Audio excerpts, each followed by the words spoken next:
and welcome to our fabulous library in the Library of Graphic Literature with your host, Wallace Ryan! And this, of course, is our special Christmas Eve edition where we come on and we have a look at the 12 books of 2025, sorry. The best in books. Sorry, that's I keep forgetting how I got it free. The 12 best in books for 2025. So these are the 12. Now, some people say, didn't you do a list for Thursday Comics? I'm like, yeah, but the lists do differ. And as a matter of fact, the number one in this was a late edition. So, you never know. And I did change things around, and there's sort of two different type of lists anyway. This is my more personal list. These are all books I bought too. So, we'll go from number 12 down to number 1. And of course we have our Christmas tree, as is the season. And there's a train set around here somewhere. And there's cats aplenty just outside that door. Yes, but they can't see their Christmas gifts. No. We've been hiding their Christmas gifts. One, we have a, what would you call it? It looks like a TV. It's a cat bed that looks like a TV set. Mm-hmm. Which is pretty cool. Cat TV. Yeah. And what else do we get then? A cat tree. Cat tree. And a tent. And a tent. And possibly we'll give them a few treats too. Give them a little scratchy thing. Yeah.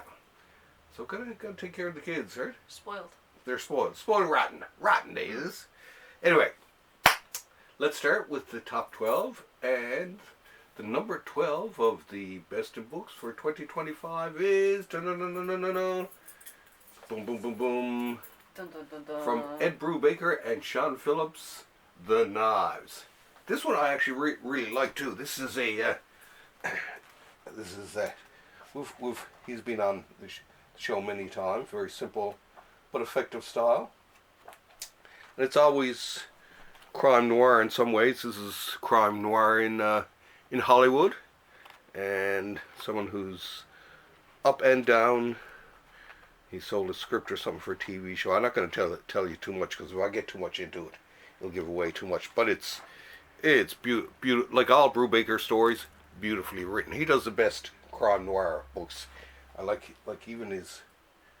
The boys used to do series, and now they just do a book a year, basically. Oh, yes. Which is great. And this is he's also doing a show for, I think it's Netflix, is it Prime, on Prime Video. He's see, this is a criminal book, so criminal will be coming to Prime, so that'll be good, because Ed Brubaker is one of the great writers, I think, today. I love his stuff, and so does Dennis. Dennis is a huge fan. You can be guaranteed anything I have by Brubaker, he already has. Okay, next up we have Bowling with Corpses and Other Strange Tales from Lands Unknown. By Mike Mignola. Now the great thing, Mignola, yeah. Stewart. Great thing about this one is, for a while now, Mike has been doing these books with his friends and pals, and he did a lot of the artwork in the earlier ones, but he hadn't done much artwork lately, and he returns in his full Mignolian glory. I like it because of his use of shadows, right? Black Cat. His shadow work. Oh yeah, his shadow work is fabulous. Like you see how much of it is black. More. He does great black and white. Show the people. Let's show the people. When I met Mignola at a comic convention, I mentioned how when he was in his early days, when he was working for Marvel and he was doing Alpha Flight, the Canadian superhero group, and the inker they gave him, where a lot of the black areas, he just cross-hatched it in. And of course it just totally ruined it. And I pointed that out to him. He was like, well, I was new, and blah blah blah blah, and I said, yeah, but still, and he was just like, shut up. He didn't say that, he just pointed his finger like, okay, that's enough out of you. So anyway, yeah, Bowling with Corpses, it's Mike Mignola back at it. I love anything he does anyway, right? from the good folks at Dark Horse. Oh, this is Cornelius. This is actually a rather bizarre. The Merry Life of a Wretched Dog. Yeah, it's very different. It starts out with it's interesting. It starts out with a bunch of sort of different styles and all that for. Mhm. Oh, that's nice. And it's quite neat. And then it morphs into a story about where a friend of his is dog napped, I guess. And it goes from there. It's very. I gotta say, when I seen it on the shelf, it was just like, oh, this just looks kind of funny looking. But when I looked inside, the artwork was just so radically different from section to section to section. It was just like, this looks too interesting not to pick up. So I picked it up and I've been reading. I'm still in the middle of reading it, but it's and not only that. After I had picked it up, I noticed that a lot of people had this on their best of 2025 list, and it was just like, well, I got a lot of the big boys in it, just as well to put good old Cornelius. And I like that, The Merry Life of a Wretched Dog, but the painting of him on the cover is fabulous, right? And I love the golden title. Too, very nice, and this is from Drawn and Quarterly, Canadian company. Okay. So we got a Drawn and Quarterly book on this year's top 12. Now, that's 12 and 11 down, and we're breaking into the top 10 of the list. And it starts with from Marvel Comics. The Nam. Yeah, the classic Vietnam series from the 80s and 90s. It's pretty heavy, isn't it, too? Oh, it is. I'll take this off here. Now, I'm still in the middle of I'd read this when I was younger, but I'm rereading it anyway, like I do a lot of times. But the main reason I got this was because the artist in this, by the name of Mike Golden, always was a favorite artist of mine. But he has great drawing, amazing storytelling chops, and he did great covers too. And he was on for about 12 issues until he was replaced by this guy Vincent. Where is it? Yeah, Vincent. And it's pretty good. It's your standard Vietnam stories. People getting killed when they're just a few days away from getting away, and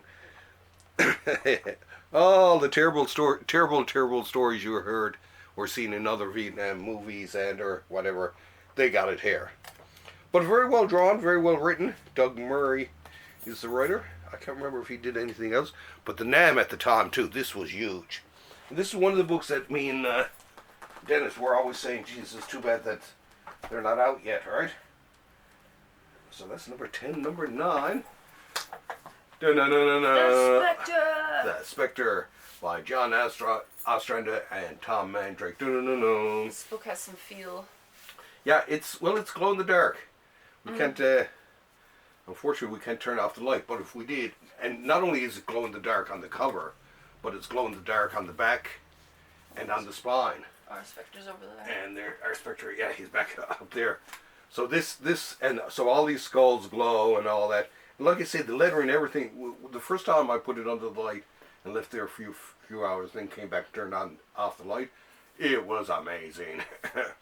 So, and to me, this kind of makes it. But this series is great anyway, because you see the Spectre series that's up there on the second shelf down, right in about the middle. It's one of my favorite series. Great character, always was. 70s Spectre. He was kick-ass. I mean, when he killed a villain, he killed a villain.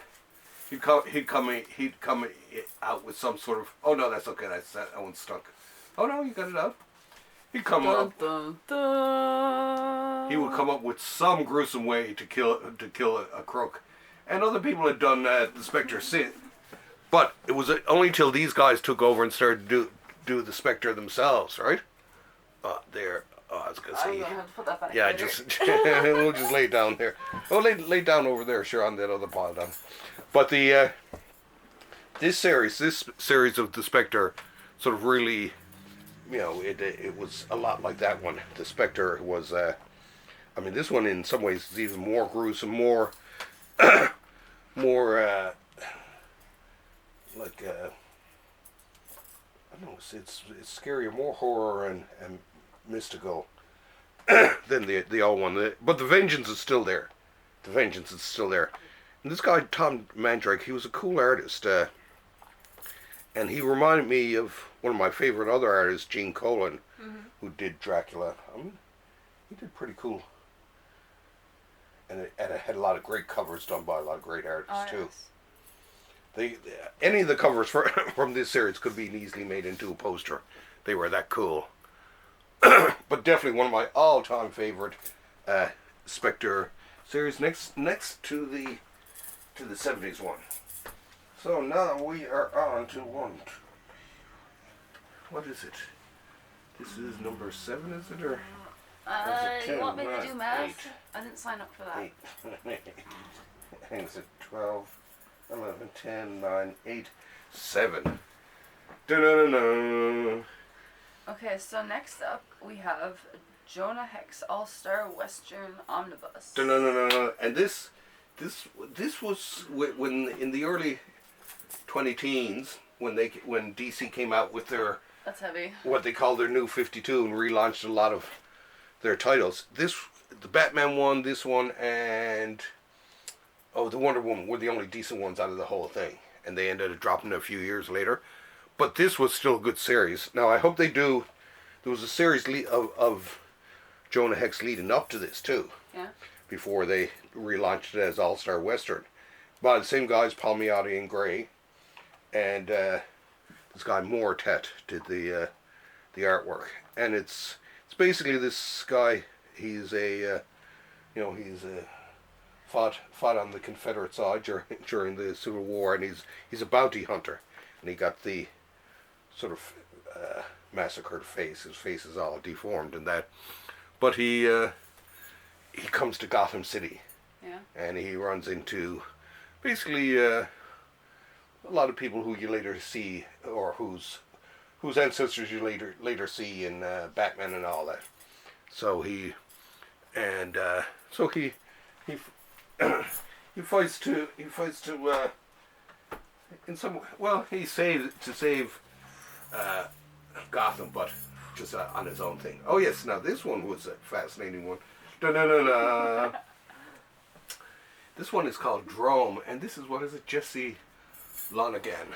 And what's the company? I meant to double check this, because I couldn't see a logo on the front, right?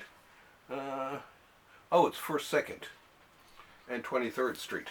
First Second, which is one company, and 23rd Street is the other. But now this one is quite fascinating. This one also I noticed it was on a lot of people's best of lists and stuff like that. And I like it and all that. I don't think it's number 1 material, but it's still pretty damn good. I love the artwork, and there's very little in terms of dialogue. It's mostly action and inferred things. It's really cool. It's an almost wordless comic, but every so often something will be said, which makes it all the more powerful. But it's a nicely, I gotta say, it's nicely drawn, and I like the use of the panel designs, and it's very bold when it comes to its. If you like Saga, you'll like that. Yeah. Oh yeah. And so a lot of times when people get into doing fancy panels, they get so fancy that the story becomes incomprehensible. But this one holds it together. I read through it, and it's easy. It's just like you're sitting down watching a movie. And to me, if you got a comic that reads like that, you got some good storytelling going on. But yeah, every page masterpiece. So it's definitely one of the best books of the year for sure. And that's why we're talking about it. But yes, Drome, definitely worth picking up. Okay, next up we have Dinwood by Richard Corbin. Boom, boom, boom, boom. I'm a bit of a H.P. Lovecraft fan, and this one, like a lot of Richard's stuff is, and actually there was another one that came out from this year, and that one was almost on the list. I had to choose between the two of them. Because I said, one of these Richard ones will go on. Now this was his last one before he passed away, and the coloring was finished off, and the other stuff was restored in color by Jose Villarrubia, who does an amazing job always on this. But it's that's incredible. Yeah, you've seen him before. He did that Den one where everybody's running around with his wiener flapping around everywhere. But it's and he was doing comics like this in the 60s and 70s using he'd use airbrush, so it had almost photographic quality to it. And this has a very, if you're a fan of H.P. Lovecraft like I am, this one, you should check this book out. I'm not going to, of course, show you too much because it might give something away. But it's one of those old stories that someone comes home again and things aren't quite what they seem. Come back for a funeral and things go downhill from there. So Dinwood, definitely up there. Now my next one, this is quite a surprise for a lot of people, I'm sure. Here we have the complete Deadbone erotica. Da-na-na-na. This is from Von Baudet. Da-na-na-na. Now this is not for the faint of heart, but it's actually quite.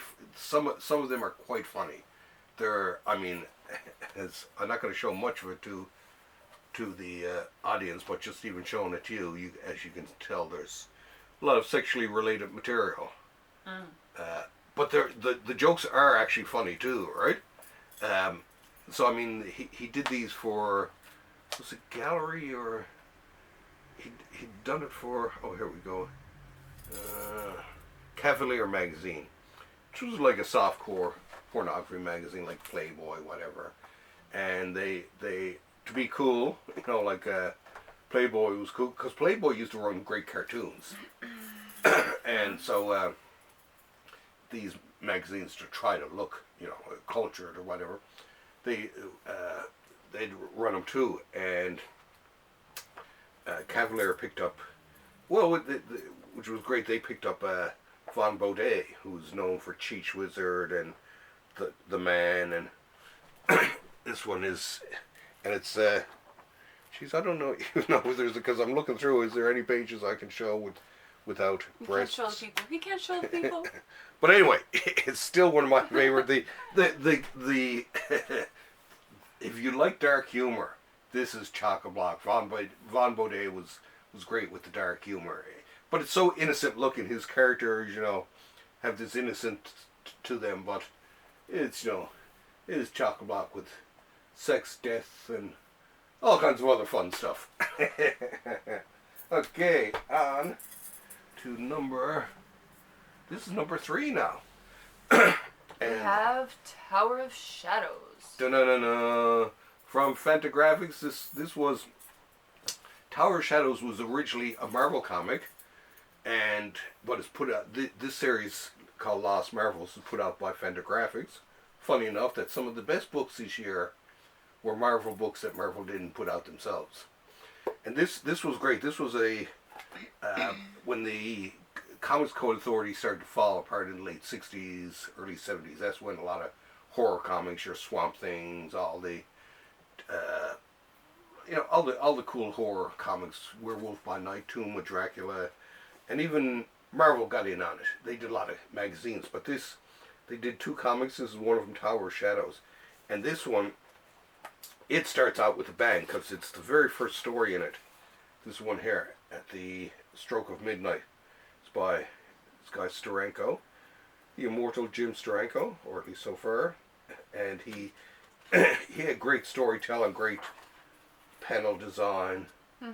And this was one of his classic stories. And he won an award. It's funny. The very first story in the very first issue won the best story of the year. There's the cover, and there it is, At the Stroke of Midnight. and I'm hoping that they do. He did the last comic he did an adaptation of a movie called Outland.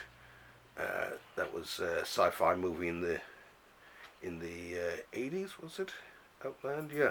I don't know. No, in the 70s, yeah, and it was Sean Connery was in it, but and unfortunately they've never reprinted. The comic was brilliant. The movie, not so much. But this has a lot of people who were including Neil Adams, Barry Smith, who went on to do Conan, and Gene Colan. A lot of my favorite comic book artists in it, so that's why. And I've been waiting for this one for a long time. It being, DC never put it out. I mean, Marvel never put it out, and it was just like, will we ever see Tower of Shadows? And thanks to them, we did. Now, this is the number 2 and fairly new acquisition, number 2 book of our list for 2025. Now, this is a classic. Yes, and we talked about this recently on the show. Repackaged, yes. As a matter of fact, was it last week? I think it could be. Yes. Was it? Yes. Once again, Lone Wolf and Cub is our number 2 choice. It was close to the number 1, but it got bumped. Now, this of course, it's a samurai story of a samurai and his 3-year-old son as they traverse Japan, and he's an assassin, a hired sword, so to speak, and his son somehow, and he uses his son sometimes. His son as sometimes distraction or whatever. As a matter of fact, he's fighting one sword fight with this guy, and as he's coming towards the guy, and the guy's coming towards him, he's coming towards him, and the next thing he drops his head, and the little baby is in the backpack behind him, and he has this big shiny mirror on his forehead, so that the other samurai is momentarily blinded by it, and his father gets to drop on the other guy, right? So they were an interesting pair, but this became popular because this followed after Ronin, which was done by Frank Miller for DC, which is a manga-like story. And the first big manga to come out of Japan after Ronin got everyone excited and interested in manga was this one. And it came out from a company called First Comics. And at the time, they were like hen's teeth, right? They were really, really super hard to find. And I like this, but I love the feel of the cover. Now it's the backwards Japanese style of reading, but it's kind of interesting to read. It feels like you're tickling a weird part of your brain when you read. I find when you read a manga like this. And now our number 1, and this was a recent acquisition, but when I read it, and it just blew me away so much. And I'm still in the middle of it, but it's just absolutely amazing. It's Friday, the complete series. By Ed Brubaker, Marcos Martin, and Munza Vicente. Now this is pretty rare. This is the second book by Ed Brubaker in this list. This is literally the Christmas vacation from hell. That's what the book says. And it is. Now I can't go into too much detail, but it's the story of this girl Friday and her friend Lance, who's the smartest kid in town, and he's a bit of a detective. At least it's a Christmas book that's... Oh, well, yeah, and it is actually, it's very appropriate. I was thinking about that actually, but the artwork in it is absolutely spectacular, but the story is just amazing. So she comes home and she's hanging out with Lance, her detective friend. And they used to solve crimes when they were younger and all that, like real crimes and all that, and then she comes back for Christmas after going away to college, and they hadn't seen each other for a while, and there's a bit of uncomfortable stuff and all that. Oh, I like but it's absolutely, like I say, I'm not even finished it yet, and I already knew by reading it that it was just like, because I looked at all the other books when I had the stack of them. Because I was just like, where do I slide this in this stack of 12 books? And I got down as far as Lone Wolf and Cub, and it was just like, no, I gotta jump the line, because it is just that good. And I hope they actually do a movie of this someday. To me, it's one of his best books. And remember what I said, how he's the king of the noir. So this is noir, but it's always noir comics and something else. Noir, film noir and superhero. Film noir and Hollywood. This one is film noir and H.P. Lovecraft. Craftian. So it definitely has the feel. As a matter of fact, one of the license plates in one of the scenes, it's H.P. LOV. And I was just like, oh, come on. But still, it's the drawing is quite spectacular, but the stories, I mean, I've been trying to read as much as I can over the past few days, because it was just like, oh my God, I gotta finish this. And I find his books are like that anyway. You want to finish them. It's just, I'm dying to see what happens. But the ride has been a wild ride. So I highly recommend it. Our number one 2025 Best in Books is Friday by Ed Brubaker. Now, I had quite a few honorable mentions. One was as a matter of fact, were three books in one. Was the Absolute Wonder Woman, the Absolute Batman, and the Absolute Martian Manhunter. I thought they were pretty good. Here's another one. Life Drawing by Jaime Hernandez. Also, these were the couple. I didn't want to do too many. I just had a few put aside that almost made it to the top 10. And Helen of Windhorn by Tom King, one of my favorite new writers. And that is Merry Christmas time. Lots of great, and hopefully people will get some of these books under the tree. And I hope you like a tree. It is beautiful. That being said, we're going to wish everyone a Merry Christmas and the happiest of New Year's. I guess we'll come in a little bit before the New Year's. Maybe we'll do, because I am working on the super holy list of the best books in 2026. There we go. Right on. So coming up next is the books to watch out for in 2026, and I got a super list. I've been combing the internet, finding all kinds of little special little things. And if you have one yourself, especially if you're a publisher and you have some books that are coming out in 2026 that you think deserve attention, send it on to me. That being said, thanks for having us over. We love y'all. Bye. Merry Christmas.